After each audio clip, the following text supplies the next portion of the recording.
Welcome to Ayush maths. मैं आयुष आप सबका अपने चैनल आयुष मैथ्स पे स्वागत करता हूँ। दोस्तों, हम सब ने बहुत इन्जॉय किया और जो त्यौहार आपने मनाया दीपावली का, उम्मीद है कि सभी लोग अच्छे होंगे, स्वस्थ होंगे और त्यौहार को अच्छे से इन्जॉय भी किए होंगे।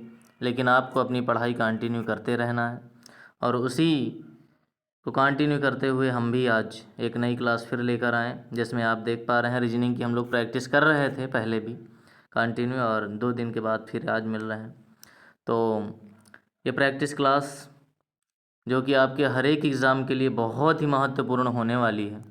ये आपको पता है कि कितने सारे एग्ज़ाम आपके लगे हुए हैं, ये सारी बात आपको ध्यान में रख कर के चलना है और उसी तरह से आपको मेहनत करते रहना है। ओके, तो चलिए, और उसी में आज नई क्लास और बेहतरीन सवालों के साथ हम उपस्थित हुए। जैसा कि आप स्क्रीन पे देख रहे हैं कि 2 सवाल आपको दिख रहे हैं और अच्छे लेवल के सवाल ऐसे ही आपको कराए जाएंगे यहाँ पर।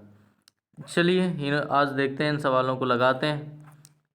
आप भी हमारे साथ पेन और कॉपी लेकर के प्रैक्टिस करते रहें, जिससे आप भी वहाँ टाइम पर क्वेश्चनों को अटेम्प्ट कर पाएँ। ओके, चलिए। इन्होंने कहा पहले क्वेश्चन में कि 16 मिनट में मिनट की सुई घंटे की सुई से बढ़ जाती है, अर्थात मिनट की सुई कितना बढ़ जाती है ये आपको बताना है। ओके, इन्होंने कहा 16 मिनट में मिनट की सुई घंटे की सुई से कितनी बढ़ जाती है। तो पहले हम घड़ी के बारे में थोड़ा सा समझ लेते हैं कि क्या कह रहे हैं।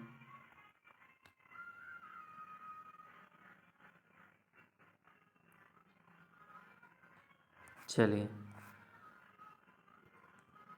अब आपको पता है कि घड़ी में 12, 6, 3 और 9 ये आपके अंक होते हैं, डायल होते हैं। 16 मिनट में मिनट की सुई घंटे की सुई से कितनी बढ़ जाती है 16 मिनट में। अब आपको ये पता होना चाहिए, जब आपने कॉन्सेप्ट पढ़े होंगे तो पता होगा कि मिनट की सुई, किसकी सुई, मिनट की सुई 1 मिनट में, कितने मिनट में, 1 मिनट में, 1 मिनट में कितने अंश का कोण बनाती है। तो ये आपको पता है कि मिनट की सुई 1 मिनट में 6 डिग्री कोण क्रिएट करती है। लेकिन अगर बात करें घंटे की सुई, तो घंटे की सुई कितना कोण बनाती है। तो घंटे की सुई 1 मिनट में सिर्फ और सिर्फ हाफ ऑफ एंगल क्रिएट करती है, यानी आधा अंश बनाती है, आधा अंश से चलती है। इन्होंने कहा 16 मिनट में, आप कहीं से भी टाइम ले लीजिए। अगर हम 16 मिनट में बात करें, जैसे हम थोड़ी देर के लिए मान लेते हैं कि आपका दोनों सुइयाँ हैं वो यहाँ पर हैं, कहाँ पर हैं, 3 पर हैं, ये आपकी सुइयाँ हैं। और अब इन्होंने कहा 16 मिनट में मिनट की सुई घंटे की सुई से कितनी बढ़े। अगर 16 मिनट होते हैं तो 16 मिनट का मतलब लगभग सुई आपकी यहाँ पर आ जाएगी, और जब यहाँ पर आएगी 16 मिनट लगभग आपके हो जाएंगे। तो आपको पता मिनट वाली सुई कितना चल चुकी होगी। तो आप कहेंगे मिनट वाली सुई 1 मिनट में चलती है 6 डिग्री, तो 16 मिनट में कितना चल चुकी होगी। तो आप कहेंगे 96 डिग्री चलेगी। लेकिन इन्हीं 16 मिनट में घंटे की सुई भी थोड़ा सा एंगल क्रिएट करेगी, और आपको पता है कि 16 मिनट वो 1 मिनट में हाफ एंगल बनाती है, आधा अंश। तो 16 मिनट में कितना बना लेगी। तो हम बताएंगे कि 8 डिग्री का वो कोण बना चुकी होगी। अब आप बताएं कि जब ये सुई यहाँ पर मिनट वाली आ चुकी होगी, लगभग 96 डिग्री का कोण बना चुकी होगी, तो ये आपकी घंटे वाली सुई भी थोड़ा सा 8 अंश का कोण बनाएगी। तो इन दोनों के बीच में कितना अभी भी डिग्री का अंतर होगा। तो आप कहेंगे अगर 96 से 8 घटाएंगे तो 88 डिग्री का दोनों में अभी भी अंतर प्राप्त हो रहा है। तो यही क्वेश्चन इन्होंने पूछा है कि 16 मिनट में मिनट की सुई घंटे की सुई से कितनी आगे निकल जाती है, कितना बढ़ जाती है। तो कितने डिग्री आगे निकल जाएगी। तो आप बताएंगे 88 डिग्री का कोण वो आगे कर जाएगी। चलिए नेक्स्ट क्वेश्चन क्या है। अगले क्वेश्चन में इन्होंने कहा है, हम इसको इरेज कर देते हैं। पहले इन्होंने बताया है इस क्वेश्चन में कि निधि ने 5 किलोमीटर की यात्रा की, उत्तर की ओर और दाईं ओर मुड़कर 10 किलोमीटर चला और बाएं मुड़कर 5 किलोमीटर। अंत में वह बाईं ओर मुड़ी और 10 किलोमीटर चली। अब वह किस दिशा में बढ़ रही। निधि, आपको पता है डायरेक्शन के बारे में कि डायरेक्शन आपके क्या होते हैं, ईस्ट, वेस्ट, नॉर्थ और साउथ, ये आपके डायरेक्शन होते हैं। तो निधि ने 5 किलोमीटर की यात्रा की उत्तर की ओर और दाईं ओर मुड़कर 10 किलोमीटर चली। उसने पहले उत्तर की ओर कितना यात्रा की है? तो आप कहेंगे उत्तर की ओर वो जा रही है 5 किलोमीटर। कितने किलोमीटर? वो 5 किलोमीटर उत्तर की ओर गई और दाएं ओर मुड़कर 10 किलोमीटर चली। अब दाएं मुड़ जाएगी यानी पूरब की ओर, और कितना गई है वो? 10 किलोमीटर गई है। इसके बाद वो बाएं मुड़कर 5 किलोमीटर, तो यहाँ से बाएं मुड़ करके यानी ऊपर की ओर 5 किलोमीटर, यानी फिर से उत्तर की ओर 5 किलोमीटर चला। अंत में वह बाईं ओर मुड़ी और 10 किलोमीटर चली। अंत में बाईं ओर मुड़ेगी तो इसी के पैरेलल यहाँ पर आ जाएगी। ये 10 किलोमीटर फिर से है। अब कह रहे हैं कि अब वह किस दिशा में बढ़ रही है, तो ये किस दिशा में आगे बढ़ रही है? तो आप कहेंगे ये डायरेक्शन कौन सा है? वेस्ट है, यानी वो पश्चिम दिशा की ओर आगे बढ़ रही है। ओके, तो ये क्वेश्चन था आपका, जो कि बहुत आसान था। ऐसे सवाल आपको डायरेक्शन के हर एक पेपर में देखने को मिलेंगे, इसलिए आपको इन पे भी प्रैक्टिस करके जाना होगा। और भी अच्छे लेवल के सवाल डायरेक्शन के हम यहाँ कराएंगे। ओके, चलिए अगले क्वेश्चन की ओर बढ़ते हैं। नेक्स्ट क्वेश्चन क्या है? फिर से एक डायरेक्शन का क्वेश्चन, थोड़ा सा अच्छे लेवल का सवाल है। इसमें बताया गया है कि राजेश 8 किलोमीटर दक्षिण पश्चिम दिशा की ओर चला। वह पूर्व दिशा की ओर मुड़ा और 20 किलोमीटर चला है। इसके बाद वह उत्तर पूर्व दिशा की ओर मुड़ा और 8 किलोमीटर चला। उसके बाद पश्चिम दिशा में 6 किलोमीटर चला। फिर वह उत्तर पूर्व दिशा की ओर मुड़ा और 2 किलोमीटर चला। फिर वह पश्चिम की ओर मुड़ा और 4 किलोमीटर। फिर वह दक्षिण पश्चिम की ओर मुड़ा और 2 किलोमीटर चला। वह आरंभिक बिंदु से कितनी दूरी पर है? तो पहले तो आप डायरेक्शन क्रिएट कर लीजिए। ये आपका क्या हो जाएगा? ईस्ट हो जाएगा।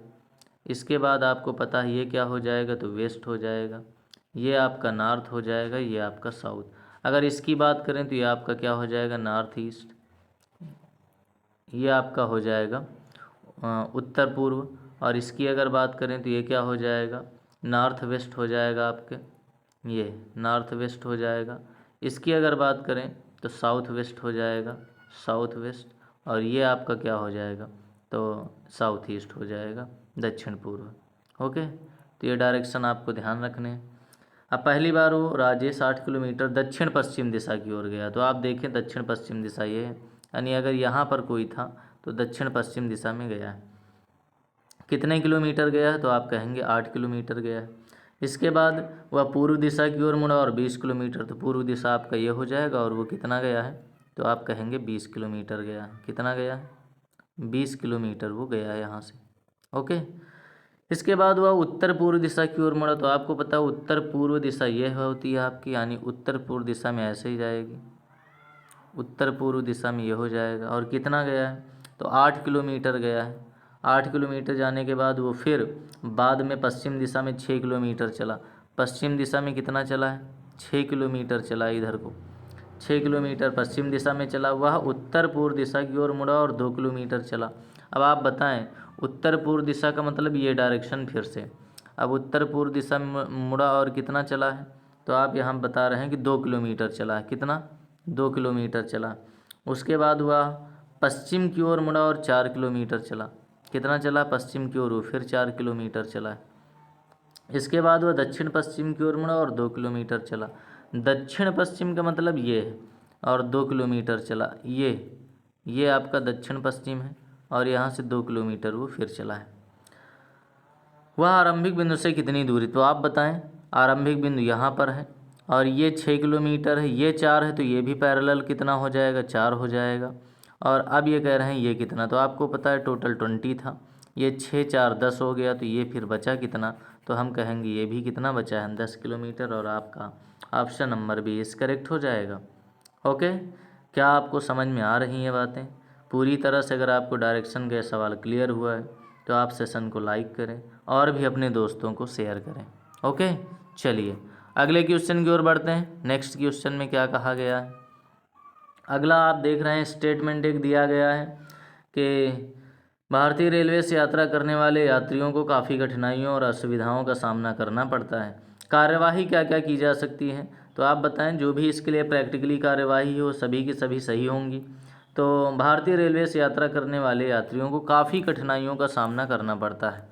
ये बात आप भी जानते हैं कि भारतीय रेलवे से यात्रा करने पर बहुत सी कठिनाइयाँ होती हैं।